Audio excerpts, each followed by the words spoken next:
Hello and welcome to this week's Used Car Heaven. Well, it's a bit of a 4x4 off-roader special this week. In part one of the programme, we've got three smallish off-roaders, a diesel Jeep Cherokee, also a petrol Landrover Freelander, and a car that's a fairly rare sight on our roads, the Honda CR-V. These three cars will go head-to-head. We'll give you an in-depth look at each of them and tell you which we think is the best car to buy. And in part two, another Land Rover product, the Discovery. Been around for a long time, lots of them out there on the used car market, but what you need to look for if you fancy a Discovery, we'll tell you.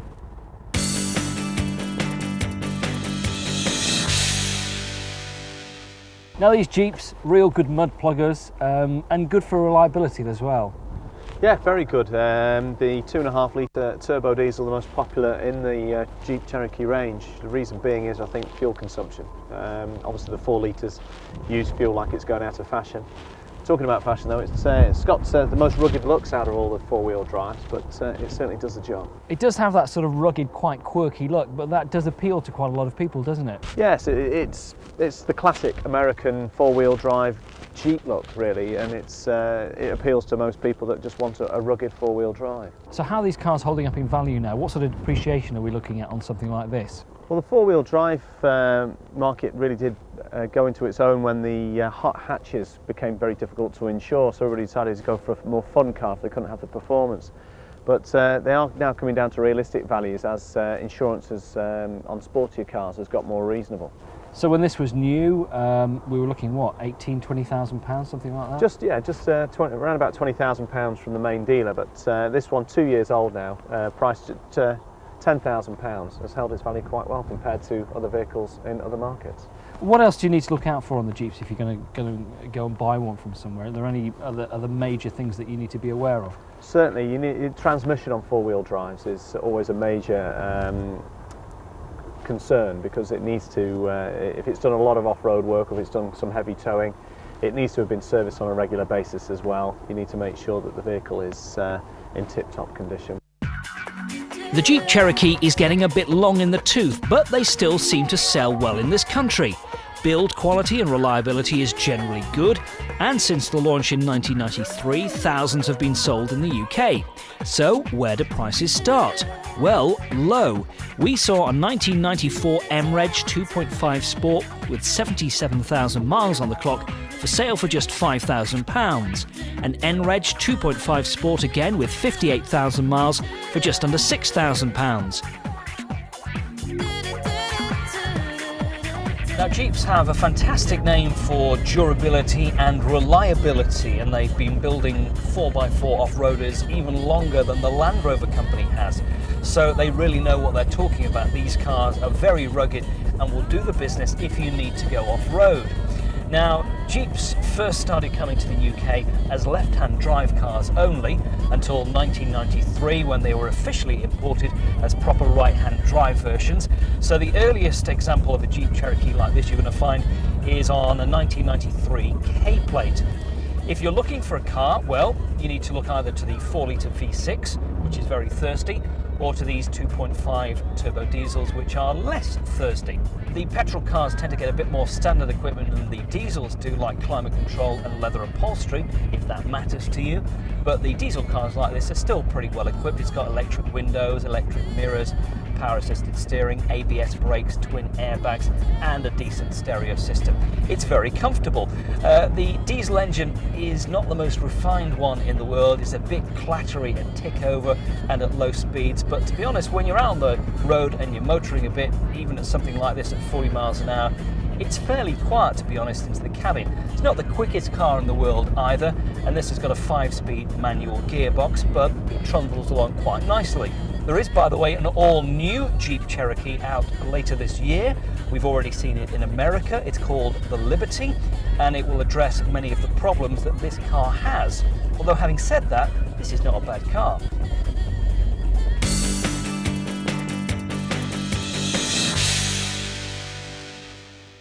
So the Honda CR-V, you don't see too many of these about. I mean, they're quite a rare car, but they're also, having said that, quite sought after, aren't they?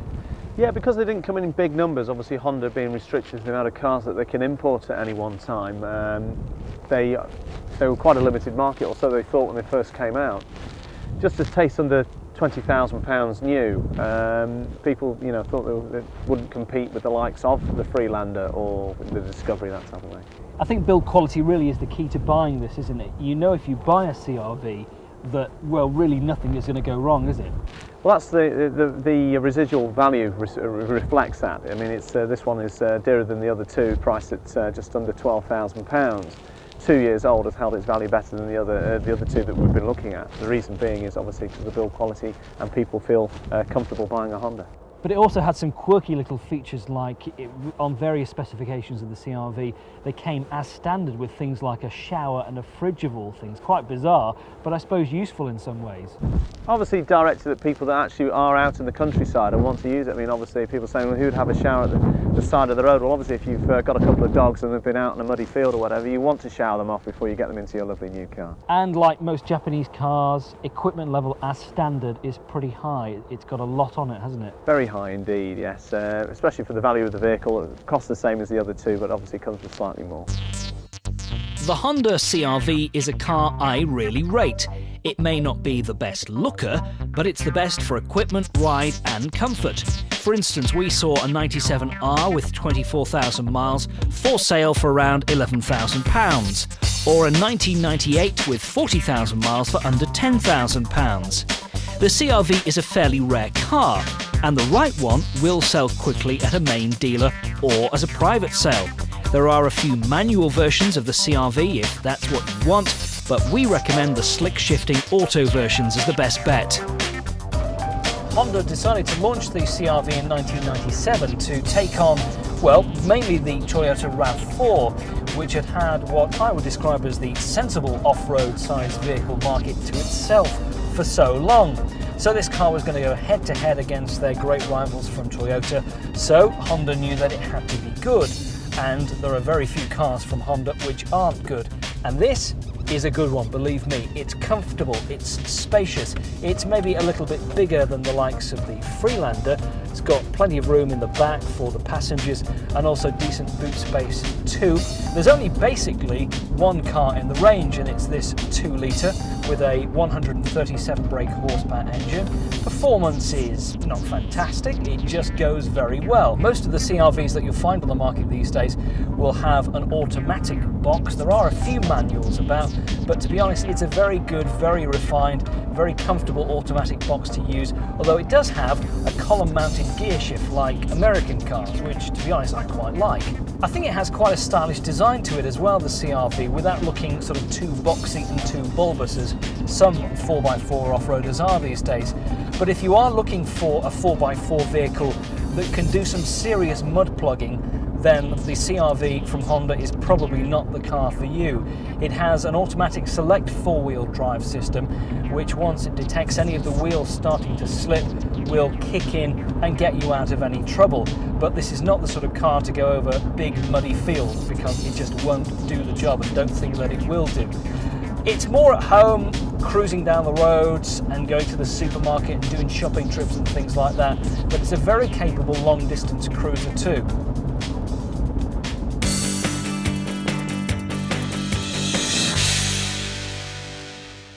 So, the Freelander, very popular, they sell very well. Petrols, maybe not quite as much as the diesels though, I would guess. No, obviously, again, the 4-wheel drive market, diesels are the one that's been sought after, because obviously petrol prices, because they do use slightly more fuel than even large cars. It's just that they seem a little bit more powerful. The turbo diesels are the one that people like to put on their driveways. Now, Land Rover have come in for criticism over reliability with the whole of their product range, not just the Freelander, but I think they are gradually beginning to get things right, aren't they? I mean, they really have been working hard on reliability. I mean, these cars came with a 3-year manufacturer's warranty, which was a first for Rover, which is absolutely spot on. I mean, these cars, when they were first launched, needed the warranties. There have been problems with engines and gearboxes, etc. The same with the Discoveries, though, to be fair, when they were first launched. So they've sorted out very quickly by the main dealers. So the things to watch out for is make sure the car's got a full service history if you're buying it, and preferably with a manufacturer's warranty on it. So with the reduction in prices by the manufacturers, they've knocked something off the new price, and that's had an effect onto used car values like this, I guess.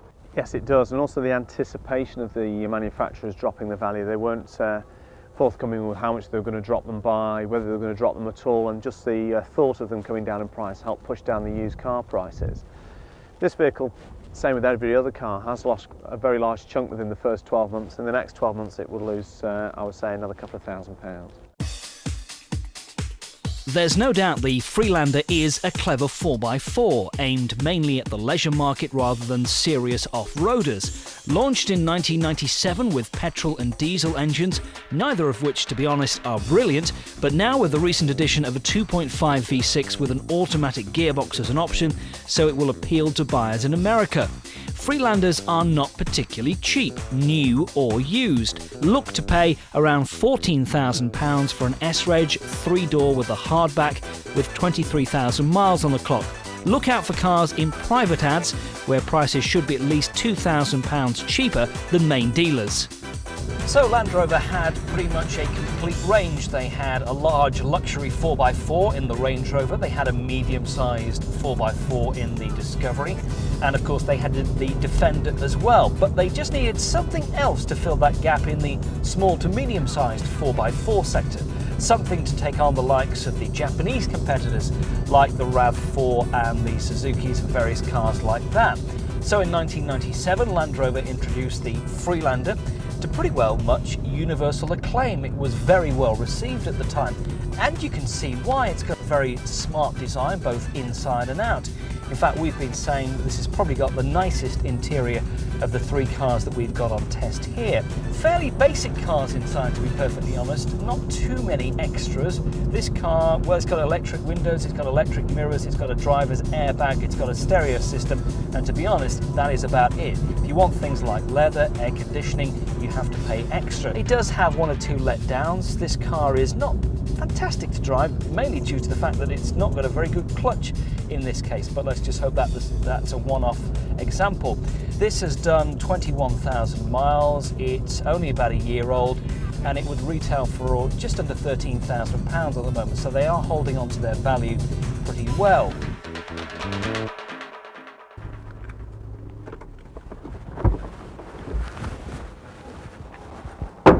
So it's finally decision time. Which of these three 4x4s do we think is the best? First of all, the Landrover Freelander. I've got to say I've been mildly disappointed in this car.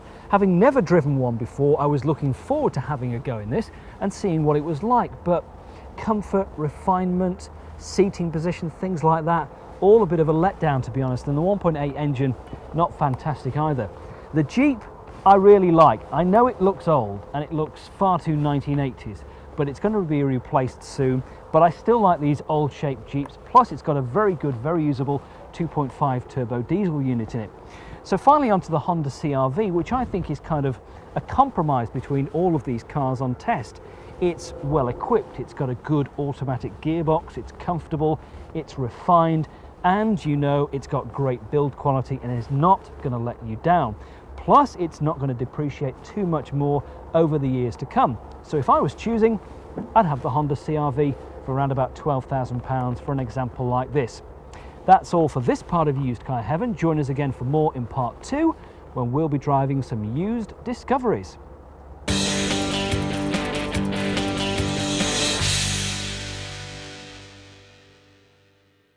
Hello and welcome back to part 2 of Used Car Heaven. Now, the Land Rover Discovery is one of the most popular, if not the most popular 4x4s on the market today. It's been around quite a few years now and there are plenty available on the used market. But there are lots of different models, different engines, special editions. You need to look at the age, the condition, the history and the mileage to see what is the best buy. So we'll guide you through a bit of a minefield if you're looking for a Discovery in this part of Used Car Heaven.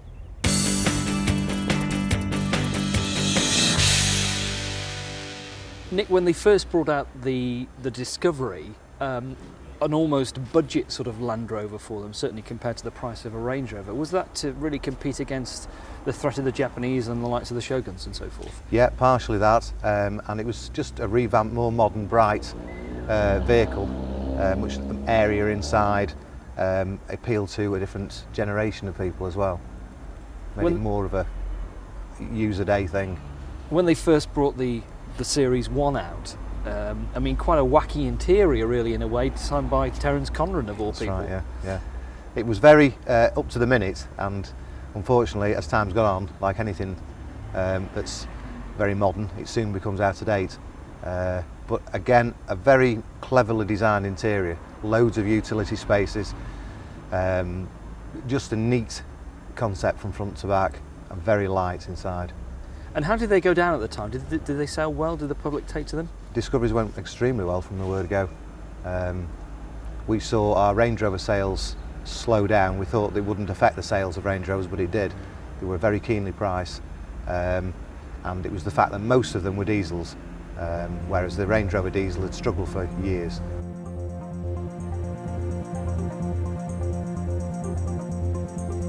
Before the launch in 1989 of the Discovery, Mitsubishi's Shogun had the mid-size 4x4 market to themselves. But the Discovery changed all that and led in some part to the huge rise in popularity for 4x4s. It really was pretty revolutionary at the time. Early examples are found on a Jeep plate, although finding one in good condition, to be honest, is becoming harder. What about reliability? What should you be looking for in those cars? Well, the engines are extremely sound. They were only a small engine, 2.5 litre, and we didn't think that an engine could put out that much power and be so reliable. The engines are very, very good. The one thing that tends to let them down is the use of the old Rover 5-speed gearbox. Quite a few problems with those. Very easy to detect. The gearbox should be quiet. If it's making any noises, especially first, second and third, and synchro on second gear is suspect on them. Just leave it alone. What about rust? Was that a problem around the tailgate area? Because the tailgate on a Discovery is aluminium, unlike their old Range Rover, which was steel, you don't get as many rust problems. The body shell itself is the same. You do get the oxidisation on the panels though. What's the best gearbox to go for, manual or auto? Auto always. If you can find an auto Discovery diesel, they drive better than the manuals, and the auto boxes, like the Range Rover, it's a ZF 4-speed box, extremely reliable. A manual 3.5 petrol could cost around £3,500 for one of these early cars. An H-Reg TDIS with 70,000 miles on the clock sold privately for just under £5,000.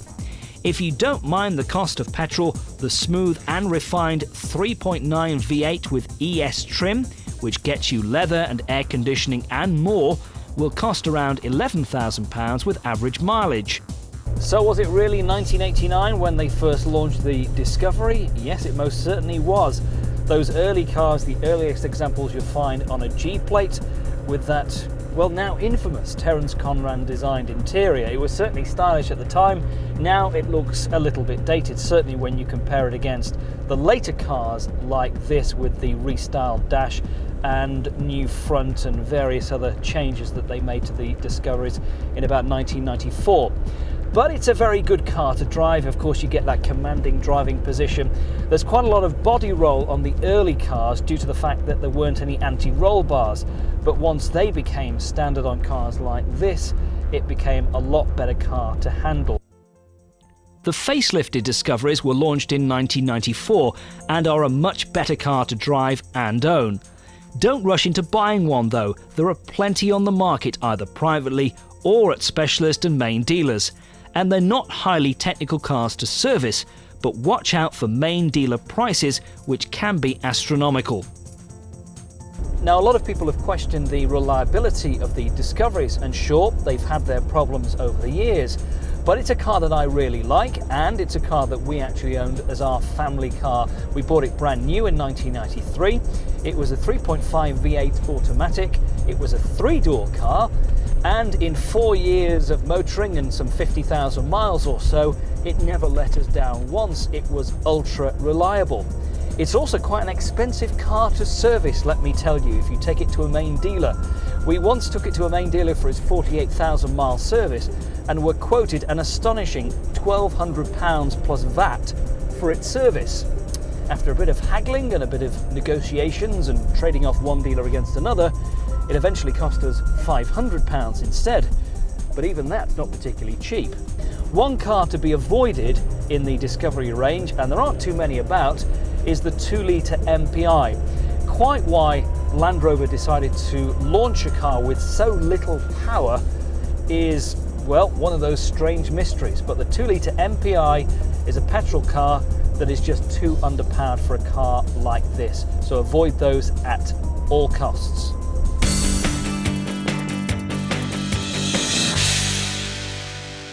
Now, as well as the standard range of Discoveries, there are lots of special editions which have been launched over the years, and this is one in particular. It's called the Avimore. What this car got were extra smart alloy wheels, also a CD changer, and as you can see inside, it's a very comfortable car. It's very smart. The dashboard is well designed and everything is easily at hand. Plus, in the back, it also got twin sunroofs. Only manual ones on this car here, but on some models like the ES you'll find those twin sunroofs are electric. But it's a very roomy car, practical as well, ideal for the family, lots of room for all the kids back here and lots of room for them to put all their bits and bobs which inevitably they take with them when you go off on journeys. And also back here as well, bags and bags of room, plus the option of having the extra 2 jump seats which very easily fold out like that. I wouldn't want to particularly go a long distance sat on seats like that, and really they're kids' seats more than anything else, but I guess adults could sit on those in a short journey. But the great thing about the Discovery is the amount of space. You have all that space to load up, plus the seats go flat as well, and you can be carrying loads and loads of stuff on your holidays or whatever else you might need this sort of size of car for.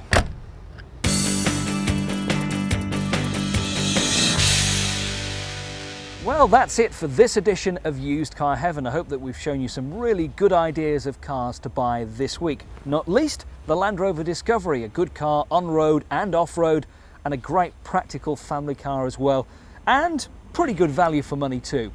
We'll be back again at the same time next week though with more great ideas here on Used Car Heaven.